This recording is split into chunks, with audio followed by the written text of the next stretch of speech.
Certificati anagrafici contraffatti, patenti false, carte e certificati di circolazione falsificati, sequestrati dal laboratorio analisi documentale della Polizia Locale di Treviso, in collaborazione con la motorizzazione, 10 documenti falsi in soli 15 giorni. Ad incappare nei controlli anche 2 nigeriani, uno residente a Paese ed uno a Pisa, che avevano presentato patenti polacche per ottenere una patente valida in Italia. Si tratta di carte di circolazione, di patenti, di certificati di circolazione e siamo arrivati anche a vedere contraffatti certificati di residenza.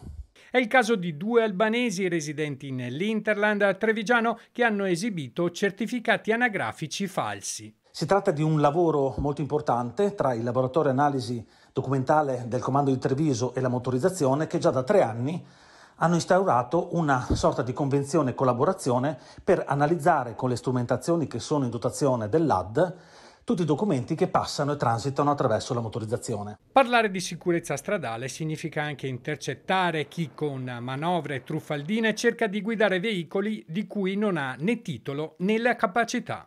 Proviamo solo a immaginare di una persona che si presenta presso un'agenzia automobilistica esibendo una patente contraffatta per il quale viene chiesto appunto il rilascio di un documento vero e che poi si mette alla guida di un veicolo per il quale non ha le caratteristiche e i requisiti psicofisici per guidarlo.